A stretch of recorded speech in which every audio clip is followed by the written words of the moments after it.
experiences. New on SportsCenter, Luka Doncic at the podium after the Lakers were eliminated. I mean, yeah, it's very frustrating. I know some people wanted me back, but obviously I wasn't close to clearing. You know, there was some stuff in the media that went out that wasn't true. Nobody of those people, you know, saw me. You know, obviously I'm still doing recovery, so that's the first thing. Luke, I think we're at about 5.5 weeks since the injury, and you told us the other day it was 8 weeks that the doctors told you.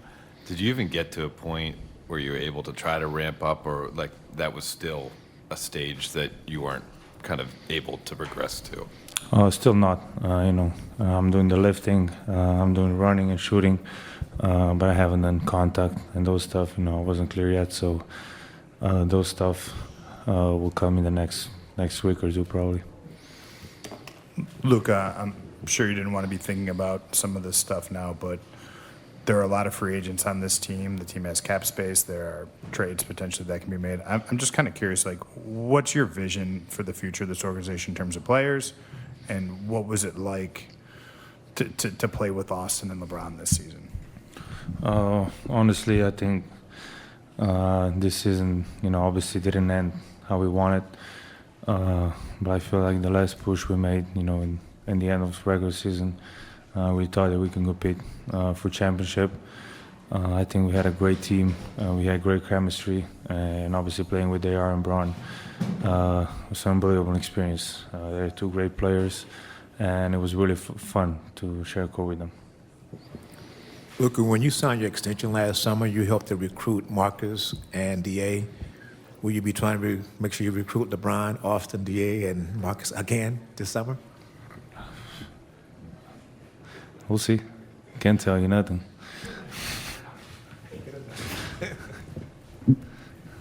Hey, Luka. So we spent a lot of time last summer talking about your fitness journey to get ready for this season, and after being traded here, and obviously the year before you were coming off the finals. Like, what is an ideal summer for just you personally, as far as how you want to come into next season and spend this off season?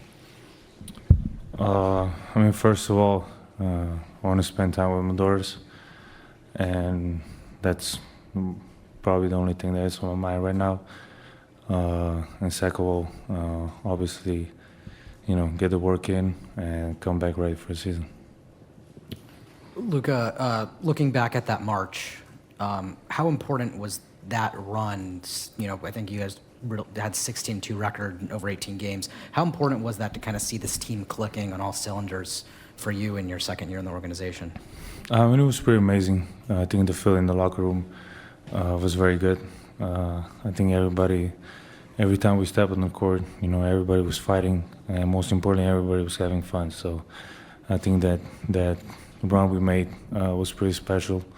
You know, obviously, I think me and AR got injured in the worst moments, so, you know, that's a little bit. You can see their worst win-losses against a single opponent in a single season, including playoffs. Back in the day, they played a lot more often. 0-13 against the Celtics in the late 50s. These Thunder, Lakers played them 4 times, lost 8. Or excuse me, played them 8 times, lost all 8. 5 points. The game we just saw was the closest of them. Let's welcome in Danny Green, who has 3 rings, one of them with the Lakers. Danny, this was as close as it was in this series. You played in this league a long time. What did you see down the stretch? I saw a lot of fight, man. I saw a lot of fight and pride in the Lakers, so hats off to them. Jackson Hayes was, you know, exceptional tonight. He was tremendous, amazing, incredible, his approach coming off the bench. You know, Rui made big plays. He knocked down shots. Just the team that is used to executing better in the clutch did. You know, SGA has missed the clutch of the year, and that's why he did that. He made the right play. His teammates followed his lead, and they made, you know, they executed when it mattered. Lakers did too. They got some good looks. Austin Reeves got a great look. It just didn't drop. But I think fatigue played a factor in this. You know, Lakers had to exert so much energy to stay with them and fight back, and being in a hole pretty much the whole series, that it wore on them. And when it came down the stretch, the team with the, you know, the more freshness had the mental, you know, fortitude to be in the game and not let it fatigue. So their mind was, you know, locked in and focused and executing their plays right. Well, you mentioned freshness. We just heard SGA post-game talking about how the rust has been getting to him of late. He had 35 points in this one, his first 30-plus point game since the first round. So how did SGA turn it on when the Thunder needed him the most? I mean, you got to give a lot of credit to the Lakers defense. You know, they kept getting the ball out of his hands, forcing other guys to beat them. And those other guys answered the call. They did beat them for the most part. Tonight was the first game he got really loose. He got to that free throw line some. But this ain't nothing new for him. This is what he does. This is an average Tuesday. He goes in the gym. He gets to his spots. He knows how to get to the free throw line. He knows how to close out games. He's a super vet and about to be a two-time MVP. So, you know, but the Lakers did a great job of him most of the series. You also got to give a lot of credit to A.J. Mitchell, Jared McCain, Cason Wallace, Isaiah Joe, like those other guys. And Chet had an amazing series as well. But A.J. Mitchell was clutch for them this whole series, and it allowed SGA to kind of get back into his rhythm and his flow.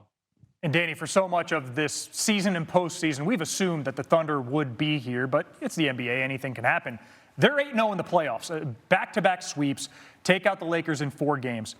How does the Thunder's level of play compare to the ceiling we've seen from them over the course of this 25-26 season?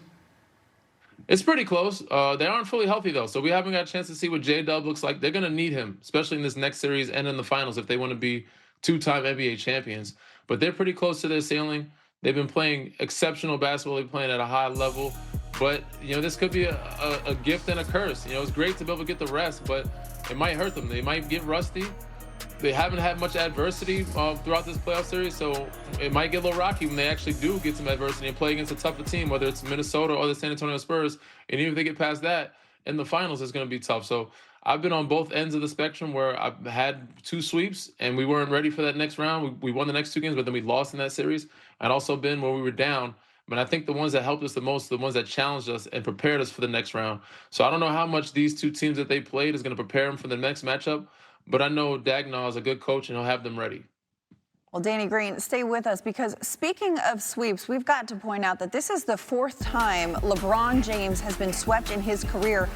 But this is the earliest one yet. The others were all in the conference finals or later. This one comes in the conference semis. And worth noting here, LeBron James now set to become an unrestricted free agent. So, Maddie, it then becomes fair to ask if this is it for LeBron in LA. And if it is, it was a hell of a ride. When he joined the Lakers, ranked 7th in all-time scoring, but after more than 12,000 points in purple and gold, he's the all-time leading scorer past Kareem on that night, February 2023. More than 4,000 points clear now of anybody else.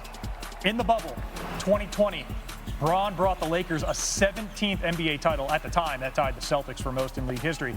It also snapped a 9-year title drought for LA, their longest this century. And look, man, Father Time is and will remain undefeated, but LeBron's come as close as anybody to handed him an L. Before Bron, there were 5 30-point games by 40-year-olds. LeBron has more than tripled that with 16 30-point games by himself. He's 41. He's going to be 42 in December. Danny, you played with him, won a ring with him. LeBron and the Lakers season comes to an end here.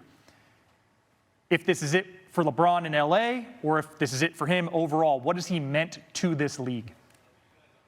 I mean, he's meant everything to this league. He's been the face for over 2 decades.